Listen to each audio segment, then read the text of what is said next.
Que a paz de Jesus nos envolva nesta abençoada noite, que alegria em podermos estar juntos através da web, através destes mecanismos tecnológicos que unem os nossos corações em torno de um objetivo: estudar a mensagem espírita. Agradeço carinhosamente o convite que foi formulado, o convite que foi direcionado pela Aline, com tanto amor, com tanto carinho, com tanta ternura, a minha gratidão.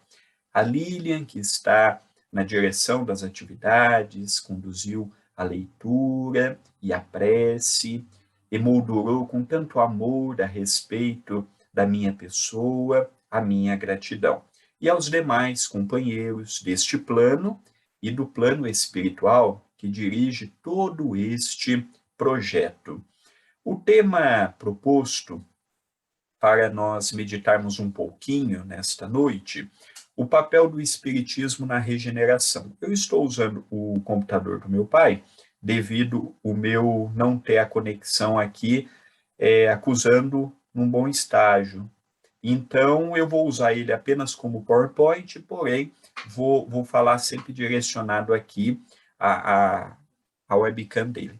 Então, o papel do espiritismo. O espiritismo tem muitos papéis. No Brasil, por exemplo, ele tem um papel social, de levar alimento quando está numa região periférica de uma cidade.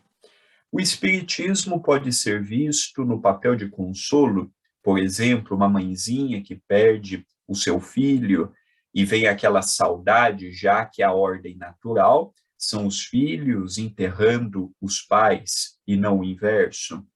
Nós podemos ver o papel do espiritismo frente ao Consolador prometido, como João nos narra, as palavras de Jesus: se vós me amais, guardais os meus mandamentos, e eu rogarei a Deus, o nosso Pai, e ele vos enviará um outro Consolador, que dirá tudo o que eu já vos tenho dito e muito mais. Será conhecido em vossos meios como o Espírito da Verdade. Então, nós vemos que o Espiritismo ele tem muitos papéis. Naturalmente, ele é único, porém, ele se aclimata a cada local em que ele se encontra. E frente à regeneração, como podemos analisar o papel do espiritismo frente à regeneração? Estamos caminhando para um mundo melhor. Não sabemos quando chegará este momento. Não sabemos se estamos falando em décadas, em séculos, em milênios. Fato é que, mais cedo ou mais tarde, o nosso planeta ele adentrará no mundo da regeneração. Hoje, por exemplo, estamos distantes fisicamente, mas com o avanço tecnológico estamos próximos. Cada um de nós está na sua casa, no conforto de seu lar, podendo estudar a mensagem espírita. Mas como tirar de conclusão e como tirarmos por base a mensagem espírita? O que vem a ser o espiritismo na nossa vida e o que vem a ser o espiritismo frente aos seus desafios no coletivo? E para nós compreendermos um pouquinho o que vem a ser um mundo de regeneração, a minha palestra, os meus comentários, eles girarão em torno, única e exclusivamente, em torno do Evangelho e de algumas questões do Livro dos Espíritos. E para nós compreendermos, quem tiver o Evangelho fácil, no capítulo 3, no item 17, a minha tradução é a do professor José Herculano Pires. Antes de nós falarmos de regeneração, será que nós sabemos o conceito de regeneração segundo o nosso próprio codificador? Porque comumente nós dizemos assim, o mundo de regeneração será um mundo melhor. Maravilha, mas em que aspecto? Só no aspecto moral? Ou através do aspecto moral influenciará em outros aspectos que culminam na nossa própria vida? Então, quem quiser acompanhar, Evangelho segundo o Espiritismo, capítulo 3, item 17. O codificador nos fala, mundo regenerador, ou mundo regeneração. Os mundos regeneradores servem de transição entre os mundos de expiação e os mundos felizes. Então, aqui nós já temos uma informação interessante. Mundo de regeneração não é sinônimo de perfeição. não vai acabar com as drogas, não vai acabar com todos os crimes, não acabará com todos os desvios.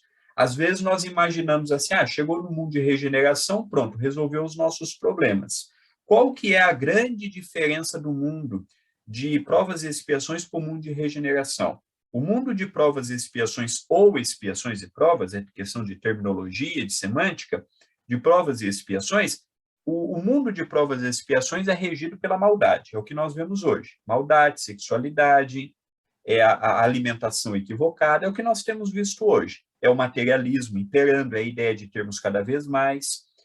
O que é o mundo de regeneração? É o bem predominando sobre o mal. Mas em momento algum nós vemos o bem acabando com o mal no mundo da regeneração. Então, Allan Kardec nos diz que mundo de regeneração é aquela divisão entre o mundo de provas e expiações e o mundo feliz. Mas ainda traremos conosco, como veremos aqui na leitura, alguns pontos para meditarmos. A alma que se arrepende, neles encontra a paz e o descanso, acabando por se purificar. Sem dúvida, mesmo nesses mundos, o homem ainda está sujeito às leis que regem a matéria.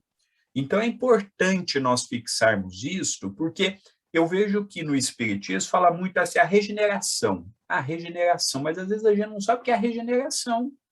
Às vezes nós imaginamos, chegou na regeneração, já está todo mundo feliz, todo mundo sem vício, a matéria já não está mais regendo sob a espiritualidade da criatura humana, e aqui Allan Kardec nos fala que não é bem assim. Nós teremos mais impulsos ao amor, mais impulsos à generosidade, mais impulsos à solidariedade, mas ainda não estaremos isentos de toda a maldade. Por isso que é regeneração, é o caminho para chegarmos num mundo feliz. Continua Allan Kardec, neles não há mais orgulho que emudece o coração, a inveja que o tortura e o ódio que asfixia. A palavra amor está escrita em todas as frontes. Uma perfeita equidade regula as relações sociais. Todos manifestam a Deus e procuram elevar-se a Ele, segundo as suas leis. Então, aqui é fantástico quando Allan Kardec nos fala que, apesar de nós ainda não estarmos eminentemente evoluídos ao ponto de despojarmos de um dia para o outro as mazelas que trazemos em nosso ser, nós já teremos novos impulsos, e isto fará com que o orgulho não esteja estampado como está hoje, que a vaidade, que o egoísmo, a ideia do predomínio, a ideia do mais forte. No mundo de regeneração, o mais forte ele não vai abusar do mais fraco, ele vai amparar o mais fraco. Não teremos tantas distorções como temos hoje. Hoje ainda o mundo carece de passar por estas dificuldades que passamos, mas no mundo de regeneração já não precisaremos mais da aprovação, por exemplo, da miséria, da aprovação da falta de sentimentos que nós vemos isto, não veremos famílias tão hostis como nós vemos hoje, dentro dos seus próprios membros, nós veremos mais fraternidade, nós veremos mais amor. É até um contrassenso nós falarmos de tudo isto, porque o mundo vibra tanta maldade, o mundo vibra tantas coisas esquisitas do ponto de vista do Evangelho, que quando nós lemos Allan Kardec mostrar-nos estas questões, nós ficamos imaginando quando será que encontraremos isto? Quando será que teremos um mundo nesta dimensão que conseguirá ser solidário, conseguirá ser fraterno? É apenas uma questão para pensarmos um pouco. No item seguinte do Evangelho, ainda no capítulo 3, no seu item 18, olha o que Kardec nos fala. Mas há nesses mundos o homem ainda falível, e o espírito do mal ainda não perdeu completamente o seu domínio sobre ele. Então, aqui é importante. Então, ele diz que teremos novos impulsos, que teremos uma nova visão de mundo, teremos mais forças para driblarmos o orgulho, a inveja, mas já no item seguinte ele diz: não passaremos de uma pessoa para outra simplesmente porque o mundo mudou. Aqui eu vejo esta questão comportamental e esta questão do pensamento como igual quando nós estamos no aeroporto, por exemplo. Quando nós estamos diante de uma viagem, seja para onde for, nós temos que chegar com antecedência. Passamos por toda aquela burocracia, mala revistada, nós somos revistados, olham o nosso passaporte, olham a nossa passagem, para que depois nós possamos embarcar. Se eu chegar em cima da hora, ou mesmo na hora, há uma grande chance de eu perder o avião. E o avião não vai esperar porque o André não chegou ali a tempo. É mais ou menos o que acontece com o mundo de regeneração. O mundo está transformando. Se nós tivermos os olhos para ver como Jesus nos ensina, o mundo está transformando. Apesar da corrupção, apesar dos desvios morais, apesar das brigas políticas, apesar de um monte de coisa que nós aqui poderíamos mensurar. Mas fato é que o mundo está, em muitas outras coisas, em franca expansão, em franca evolução. Eu não sei se os amigos estão percebendo a manobra que a espiritualidade superior está fazendo. Não é à toa, a pandemia não é à toa. As mortes coletivas não são à toa. O recado que o Alto está nos dando não é brincadeira. Aqui nós vimos claramente com a pandemia, porque nós já vivenciamos outras pandemias, só que com o véu do esquecimento não lembramos, que o homem pode muita coisa, mas o homem não pode com a natureza. Isso ficou claro, veja quem quer ver. Isso foi um recado do alto, para nós analisarmos. O momento espiritual que nós estamos passando, ele não é um momento por acaso. Um vírus de laboratório, não. Não. Lembremos das palavras de Jesus, nenhuma folha cai da árvore sem autorização do Pai. Nós estamos passando por um momento que está embarcando o mundo todo. O mundo todo. E estamos vendo coisas, conversávamos aqui um pouco antes de iniciarmos a palestra, que nunca vimos.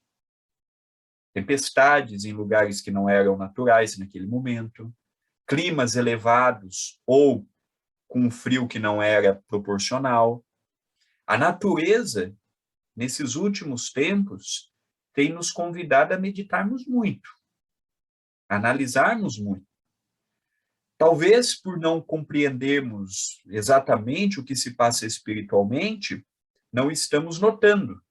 Mas o que aqui está nos dizendo, nós já estamos vendo. Eu lembro de uma mensagem de Dr. Bezerra de Menezes, na década de 40, mais ou menos, 1940, por Chico Xavier, que Dr. Bezerra dizia assim: as portas das reencarnações estão escancaradas.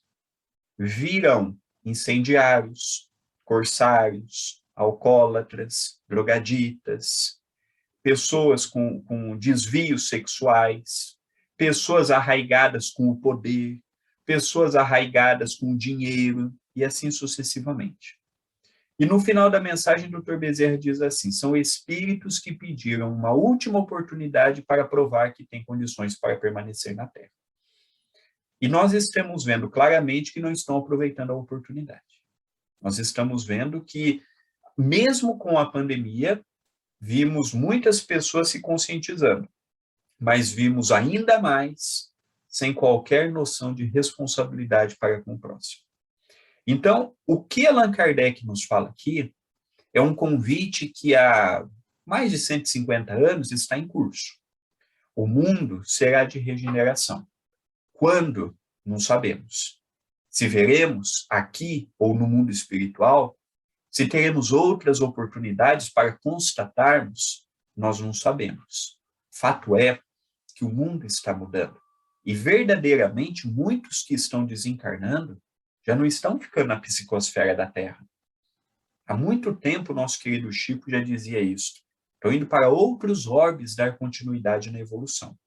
Então, o papel do espiritismo na regeneração, antes de pensarmos no coletivo, eu tenho que pensar em mim. Eu já sou uma pessoa solidária, eu sou uma pessoa fraterna, eu sou uma pessoa humana, eu sou uma pessoa cortês, gentil, amorosa, consciente das minhas responsabilidades. Não é que eu tenho que dissipar de mim todas as minhas vicissitudes de hoje para amanhã, porque não conseguirei. O próprio codificador fala no item 18 do capítulo 3 do Evangelho segundo o Espiritismo, que a maldade não desaparecerá no mundo de regeneração, mas teremos outras forças para vencermos as dificuldades. Continua Kardec, ainda no item 18, contemplai, pois, durante a noite, na hora do repouso e da prece, essa abóboda azulada, e entre as inumeráveis esferas que brilham sobre as vossas cabeças, procurai as que levam a Deus, e pedi um mundo regenerador vos abrisse o seu seio após a expiação da terra. Então, parece que estamos realmente chegando em momentos que muitas culturas espiritualistas, com nomes diferentes, com exemplos diferentes, já nos falavam. Mas não pensemos aqui o mundo será a vida toda esse materialismo que nós vemos hoje. Essa ideia de colocarmos o dinheiro acima de tudo. No sábado passado, eu estava no CEPAC, na distribuição de refeições, e nós pegamos umas 3 ou 4 abóboras que nós ganhamos para fazermos doce, para distribuirmos para as pessoas. E uma delas estava um pouco verde. E nós percebemos que ela sozinha não iria amadurecer, foi apanhada muito verde. E o companheiro diz assim, André, olha o que o dinheiro nos faz. Por vendermos um produto bonito, às vezes se apanha verde, não vai ficar com o gosto que poderia ficar, e às vezes pode vir a morrer o fruto pela rapidez com que o seu produtor tirou.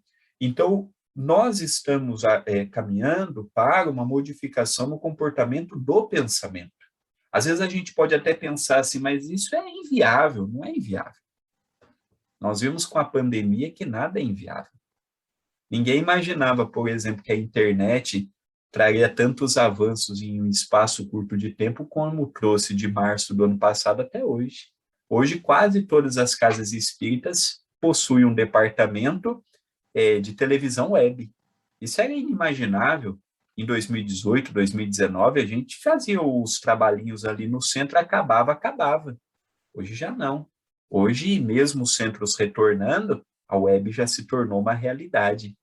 Hoje nós temos métodos de pagamento simplificado que não tínhamos. Hoje nós temos métodos com a nossa digital, com a nossa biometria, cada vez mais avançados e por aí afora. Então nós percebemos que não é impossível. Talvez aquela ideia do que formamos de certo e de errado nesses últimos milênios que estamos aqui na Terra, às vezes não nos possibilita vermos um mundo diferente. Mas o mundo será diferente, sim, na fase de regeneração. O mundo será bem diferente, não será pouco diferente do que nós temos hoje. Será bem diferente, apesar de ainda manter muitas coisas vinculadas ao homem velho, teremos forças renovadoras. Isso é interessantíssimo. No item 19, para encerrarmos esta visão do que é um mundo de regeneração, Allan Kardec nos fala.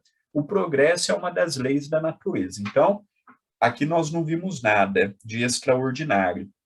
Acompanhando alguns trabalhos de amigos que pesquisam o surgimento do espiritismo, por exemplo, já há uma história sendo provada, mostrada por manuscritos e por publicações da época de Allan Kardec, que antes de O Livro dos Espíritos, a sua primeira edição, nós tivemos em abril, 18 de abril de 1857, com 501 perguntas e 501 respostas.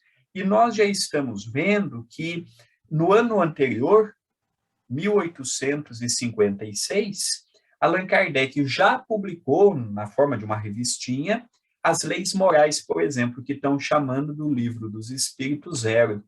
Então, nós vemos que a parte das leis morais, que o próprio codificador fala novamente no item 19, ele já havia tratado como um item fundamental. As leis divinas ou leis morais, que corresponde ao Evangelho, o livro terceiro do Livro dos Espíritos, e também corresponde ao Evangelho segundo o Espiritismo, ali nós temos as normas, as leis morais que nos cercam. Então, ele fala que o progresso faz parte das leis morais. Todos os seres da criação, animados e inanimados, estão submetidos a ela, pela bondade de Deus, que deseja que tudo se engrandeça e prospere. A própria destruição, que parece para os homens o fim das coisas, é apenas um meio de levá-las pela transformação a um estado mais perfeito, pois tudo morre para renascer e nada volta para o nada. Então, olha que interessante aqui. A própria destruição. Será que a pandemia não pode entrar na lei de destruição? Será que a pandemia, as mortes coletivas, tudo que temos visto, as próprias catástrofes naturais, será que não fazem parte da lei de destruição, apelando o homem a esta modificação?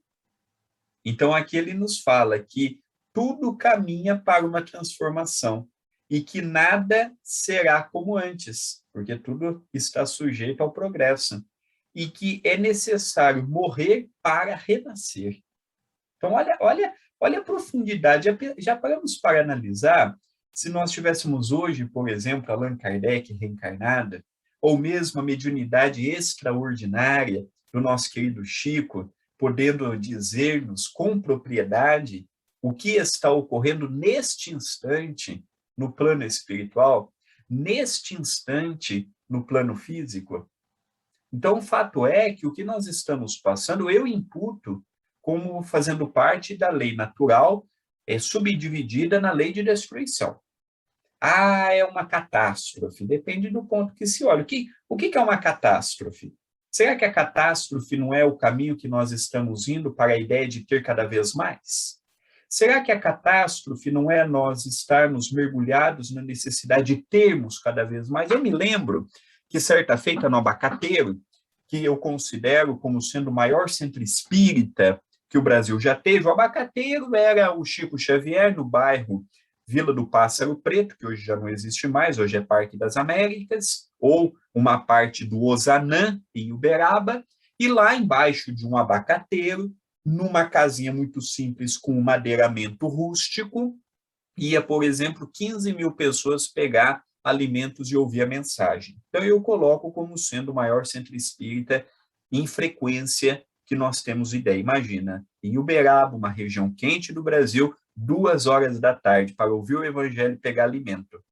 Olha, e vinham pessoas de Uberaba para participar, e vinham pessoas de todo o Brasil e de todo o mundo para estar ao lado daquele grande homem. E certa feita, Emmanuel, intuindo o nosso querido Chico, disse assim: Jesus nos ensinou a pedir o pão de cada dia.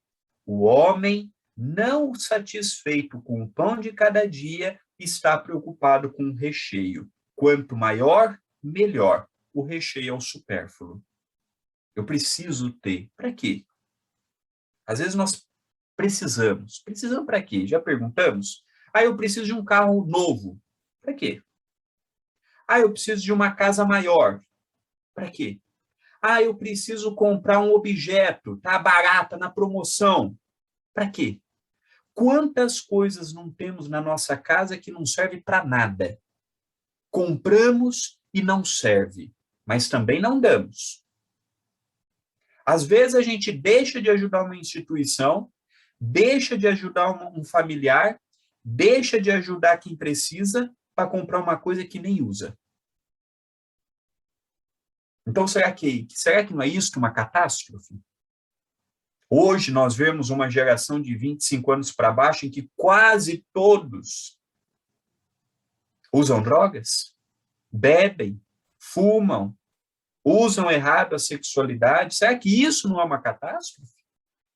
Então, o que é catástrofe? Ah, tá morrendo muita gente. Tá. No Brasil já passou de 500 mil. Amigos meus, familiares meus, pessoas próximas a mim.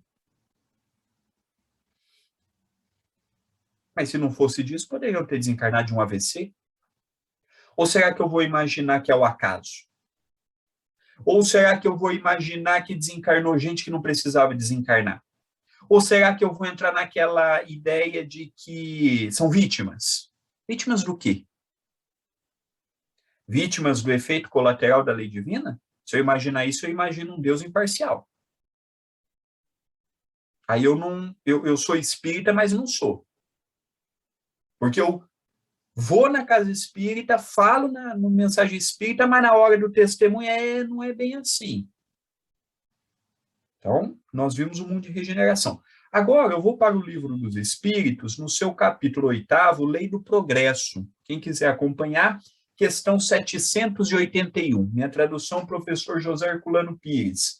É permitido ao homem deter a marcha do progresso? Eu, você, nós, podemos deter a marcha do progresso? Resposta, não, mas pode entravá-la algumas vezes. Então, eu não posso. Nós não podemos parar o progresso. O progresso ele é contínuo. Mas será que pela minha ausência no bem, pela minha ausência na solidariedade, pela minha ausência na fraternidade, eu não estou corroborando para a permanência do bem? Será que somente a minha indiferença não faz com que eu seja parcial? Só de ser indiferente? Então é interessante, no Evangelho segundo o Espiritismo, tem uma mensagem de Emmanuel, o mesmo benfeitor de Chico Xavier, falando sobre o egoísmo. E Emmanuel diz assim, que Jesus foi o exemplo da caridade, e Pôncio Pilatos foi o exemplo do lavar as mãos. Viu que aquele homem era justo, viu que aquele homem era honrado, viu que aquele homem não fomentou nada contra o Império Romano, mas ele simplesmente lavou as mãos. Quantas vezes não lavamos as mãos em pequeninas coisas do nosso dia? Quantas coisas na nossa família, na nossa casa, no nosso trabalho, nós não olhamos e somos indiferentes com a situação. Por que eu estou dando o exemplo? Porque às vezes a gente fala assim, André, mas eu não posso parar a marcha do progresso. Nós não podemos parar a marcha do progresso no sentido coletivo, como, por exemplo, a força que um presidente de um país tem, mas nós podemos parar o progresso das pessoas que estão ao nosso lado.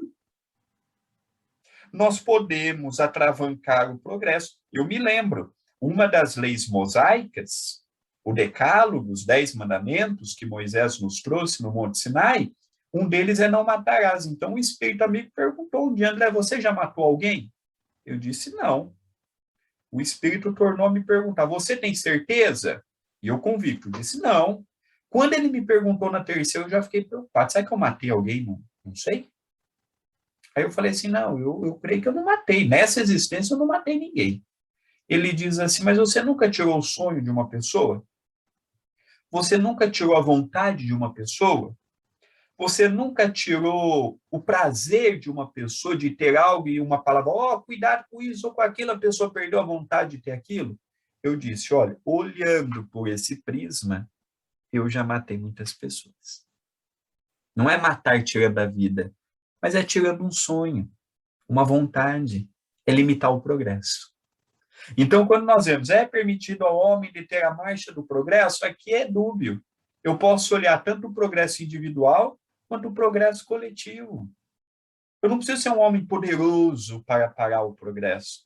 Eu não preciso ser um rico empresário, um presidente de uma nação. Não. A partir do momento que eu emito uma opinião, a minha opinião está interferindo nas pessoas que estão ao meu lado. Eu posso ajudar ou atravancar o progresso. Partindo por esta linha de raciocínio, na questão 785 do Livro dos Espíritos, a pergunta é: qual é o maior obstáculo ao progresso? Já que nós estamos falando de mundo e regeneração, já que nós estamos falando de progresso, progresso moral. Quando Kardec fala assim, qual o maior obstáculo ao progresso, ele não está falando do progresso intelectual. Não. Aqui ele está fazendo uma pergunta única e exclusivamente do ponto de vista moral. Qual o nosso grande inimigo? O orgulho e o egoísmo. Quem de nós não é orgulhoso e quem de nós não é egoísta? Eu já não luto mais contra o meu orgulho, contra o meu egoísmo, falando que eu não sou. Eu sou orgulhoso. Eu sou egoísta. Não adianta eu passar uma ideia de que não sou. Às vezes eu vejo dentro da própria casa espírita oradores, médiuns, passistas, dirigentes, querendo passar uma ideia que não é. Nós ainda somos falíveis. Trazemos aquela ideia da Igreja Católica, a infabilidade. Ah, para ter credibilidade tem que ser infalível. Não. Não. Ser orador não é ser missionário. Ser escritor não é ser missionário. Ser dirigente de uma casa espírita não é ser missionário. Então, quando eu reconheço, eu sou egoísta, eu sou orgulhoso, eu ainda sou vaidoso, eu ainda penso mais em mim do que no próximo. Eu estou reconhecendo uma chaga, eu não estou me diminuindo. É pior do que eu dizer assim, André, você é egoísta. Eu não. Egoísta é você. André, você é mentiroso. Eu não, não sou não. Aí liga alguém para casa e diz assim, olha, quer falar com sua mãe. Aí a mãe vira para nós e fala assim, fala que a mamãe não tá. Você está sendo o quê? Desonesto. Você está sendo o quê? Mentiroso. Aí depois alguém fala para você assim, André, você é mentiroso. Eu? Não, mentiroso é você. André, você é desonesto. Eu? Não, desonesto é você. Então, quando eu reconheço que eu sou orgulhoso, eu sou egoísta, eu sou ainda muitas coisas que preciso trabalhar, eu começo a reconhecer, pera, eu tenho um compromisso comigo. Eu não posso pintar um mundo colorido pela qual eu ainda não faço parte. Agora, se eu entrar na realidade de um mundo que eu sou, eu vou poder lutar com aquilo. É igual na questão 919 do Livro dos Espíritos. Como corrigir a si mesmo? Como melhorar? Um sábio da antiguidade já vos afirmava, conhece-te a ti mesmo. Aí Kardec pergunta, mas como nos conhecer a nós mesmos? Questão 919A. E é uma resposta longa de Santo Agostinho que eu resumo o que ele diz. Todas as noites eu fazia uma análise nas minhas preces, o que eu fiz ao longo do dia. O que estava contrário ao evangelho, eu pedia força e coragem para mudar e melhorar. O que eu estava compatível com o evangelho, eu agradeci e pedi a força para no outro dia continuar. Eu já fiz uma autocrítica? Você já fez uma autocrítica? Não uma crítica do teu filho, uma crítica da tua esposa, uma crítica do teu vizinho. Você já fez uma autocrítica, mas daquelas severas, cobrando de você o que você pode dar. Você já fez isso? Será que eu também já fiz isso? Para reconhecer o orgulho e o egoísmo. Continua a espiritualidade Allan Kardec na resposta da questão 785. Quero referir-me ao progresso moral, porque o intelectual avança sempre. Este parece, aliás, à primeira vista, duplicar a intensidade daqueles vícios, desenvolvendo a ambição e o amor das riquezas, que, por sua vez, incitam o homem às pesquisas que lhe esclarecem o espírito. É assim que tudo se relaciona no mundo moral, como no mundo físico. E o que do próprio mal pode sair o bem, mas este estágio de coisas durará apenas algum tempo. Modificar-se-á à medida que o homem compreender melhor que, além do gozo dos bens terrenos, existe uma felicidade infinitamente maior e infinitamente mais durável. Então, aqui ele nos fala que o progresso intelectual ele segue, ele não para, não. Mas que o progresso moral, enquanto estivermos batendo na tecla do materialismo, batendo na tecla do individualismo, Allan Kardec perguntou para a espiritualidade se nós, os espíritas, teríamos algum opositor ferrenho. E a espiritualidade, sim. O Kardec perguntou qual? O materialismo. A ciência materialista, a filosofia materialista. O materialismo vai muito além do ato de consumir. Vai muito além disso, é uma ciência arraigada no comportamento do ser humano. Às vezes eu digo assim, eu não sou materialista. Será que nós não somos materialistas? Será que as minhas atitudes não são de um materialista? Materialista não é apenas aquele que consome, ou aquele que deseja sempre mais. Não. Isso é uma face do materialista. Então, aqui, uma vez mais, Allan Kardec ouve da espiritualidade, que o progresso moral, que é o verdadeiro progresso, porque o intelectual nós vamos adquirindo, invariavelmente nós vamos adquirindo.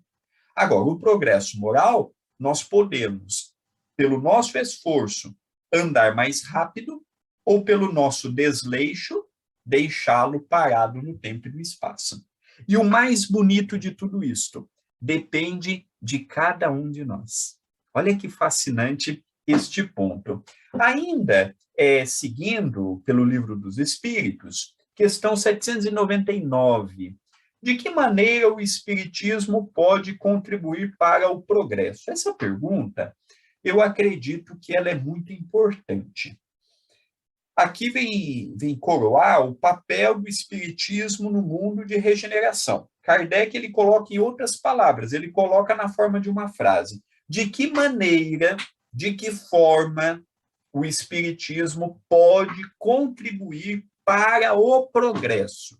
Progresso científico, progresso religioso, progresso moral, progresso intelectual, progresso comportamental, progresso dos sentimentos, progresso da espiritualidade. Olha que gama enorme que nós estamos falando. É igual, por exemplo, quando Chico Xavier tinha de 20 para 21 anos de idade. Tem pessoas que imaginam que Emmanuel apareceu na vida do Chico com 17 anos. Não. Emmanuel apareceu na vida de Chico Xavier de 20 para 21 anos de idade. E na primeira conversa que eles têm no açude, ali próximo de Belo Horizonte, Minas Gerais, ali próximo de Pedro Leopoldo, Belo Horizonte, aquela região onde o nosso querido Chico reencarnou, Emmanuel pede a ele, Chico, para trabalhar com Jesus, você precisa ter 3 qualidades. E aquele jovem de 20 para 21 anos de idade pergunta, qual é a primeira? Disciplina. Qual é a segunda? Disciplina. Qual é a terceira? Disciplina. Às vezes nós imaginamos que disciplina é a pontualidade. Não. A disciplina da pontualidade é a mais fácil. Existe a disciplina do verbo, existe a disciplina do pensamento, existe a disciplina da comida, existe a disciplina de muitas outras coisas. Então, quando Emmanuel diz que o Chico precisava ter disciplina, não era da pontualidade apenas, não. Era em tudo que ele se colocasse. Então, aqui eu vejo o Espiritismo pode contribuir para o progresso, aí nós já vimos há pouco que a feição da disciplina, o progresso é uma escada. Como a caridade, por exemplo. A caridade começa na material e culmina na moral. Mas ela começa na esmola, até chegar no perdão. São degraus que vão formando esta escada. Então, a pergunta é sui generis e, ao mesmo tempo, abre as nossas percepções. Olha que resposta interessante. De que forma o Espiritismo pode contribuir no progresso? Destruindo o materialismo. Destruindo a ideia de que precisamos cada vez mais, precisamos de cada vez coisas maiores, precisamos cada vez ter mais, precisamos demonstrar para o vizinho, para o familiar, para o parente que nós temos mais. Então, destruindo o materialismo, que é uma das chagas da sociedade. Ele faz os homens compreenderem onde está o seu verdadeiro interesse.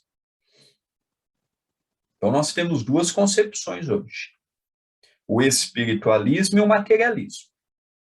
Então, o Evangelho tem um capítulo que nos fala o homem no mundo e o homem do mundo.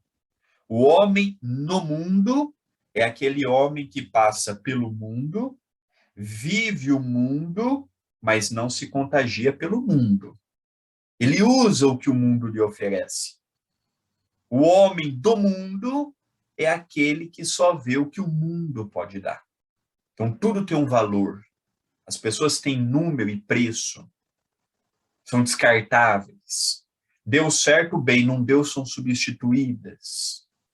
Sem levar em conta se a pessoa está passando por alguma coisa, sem levar em conta que do outro lado tem uma pessoa que tem sentimentos e necessidades. Olha-se a pessoa como um número, como uma estatística, e esquecemos de ver a pessoa como um ser humano. Continua a resposta. A vida futura, não estando mais velada pela dúvida, o homem compreenderá melhor que pode assegurar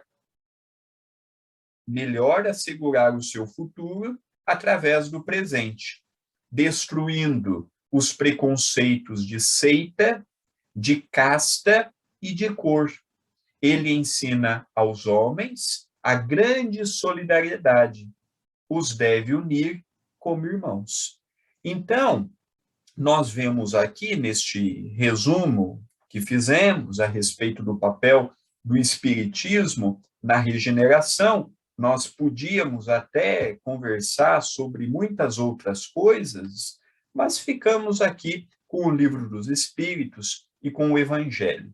Então, quando nós conseguirmos driblar o orgulho e o egoísmo, vencermos o materialismo, nós conseguiremos, segundo a espiritualidade amiga, não ver o próximo mais pela sua cor, não ver o próximo mais pela sua posição social, não vermos mais o próximo de modo pejorativo. Já conseguiremos, a partir daí, viver verdadeiramente em sociedade, verdadeiramente em família. E caminhando para os momentos finais, eu peguei o livro do nosso querido Chico, Respostas da Vida, de André Luiz, pelas mãos de Respostas da Vida, de André Luiz, pelas mãos de Chico Xavier. Logo no capítulo 1, tem uma mensagem o que se intitula Este Dia. Então, o dia de hoje. Às vezes nós colocamos assim a nossa felicidade, ou colocamos o nosso intuito em progresso, em melhorar no dia de amanhã, ou paramos no dia de ontem. Não, ele fala o dia de hoje. Se nós queremos ser felizes, é no agora. Se nós queremos ser pessoas melhores, é no agora. Se nós queremos encontrar a felicidade, é agora. Não será nem no amanhã, nem no dia de ontem. Às vezes nós dizemos assim, eu serei feliz quando meu filho estiver formado. Eu serei feliz quando eu for aposentado. Eu serei feliz quando a pandemia passar. Não, é uma visão equivocada. Eu tenho que ser feliz independente se estou aposentado, se a pandemia passou, se o meu filho está formado. Eu tenho que ser feliz agora, com o que eu tenho. Então, André Luiz nos diz assim, este dia é o melhor tempo, o instante de agora. Olha que mensagem autônoma, olha que mensagem interessante. Se você guarda inclinação para a tristeza, este é o ensejo de meditar na alegria. Se a doença permanece em sua companhia, é ocasião de tratar com segurança. Se você errou, está no passo de acesso ao reajuste. Se esse ou aquele plano de trabalho está incubado em seu pensamento, agora é o momento de realizá-lo. Se deseja fazer alguma boa ação, o instante de promover é agora. Se alguma visita ou manifestação afetiva esperam por você, chegou o tempo de atendê-las. Este é o dia, este é o presente de Deus em nosso auxílio. Aqui eu vejo, coroando a nossa palestra, que o mundo será de regeneração Quando cada um de nós fizermos a nossa parte, quando cada um de nós conscientizarmos verdadeiramente do nosso papel, e a conscientização não vem por lives, não vem por leitura, vem por introspecção da mensagem. É um pouco aqui, um pouco ali, mas analisando, absorvendo e trazendo para a nossa realidade. É a partir daí que efetivamente começaremos a nossa própria transformação. Antes de eu pensar na transformação do mundo, antes de eu pensar no mundo regenerador, eu preciso ser uma pessoa regeneradora. E eu já posso me perguntar, se o mundo se tornar a regeneração de hoje para amanhã, eu estou pronto para viver no mundo de regeneração? Eu estou pronto para viver no mundo sem corrupção, sem jeitinho, sem desvio, sem erros morais agravados pelo comportamento? Porque nós vimos pela introdução da palestra que a maldade ainda permanecerá, mas não escrachada, não velada, como nós temos hoje. Então, se eu quero viver num mundo melhor, antes de eu projetar o mundo melhor fora de mim, eu tenho que projetar o mundo melhor dentro de mim. Que a paz de Jesus, do nosso Senhor e Mestre, esteja ao nosso lado, hoje e todo sempre. Obrigado pela oportunidade.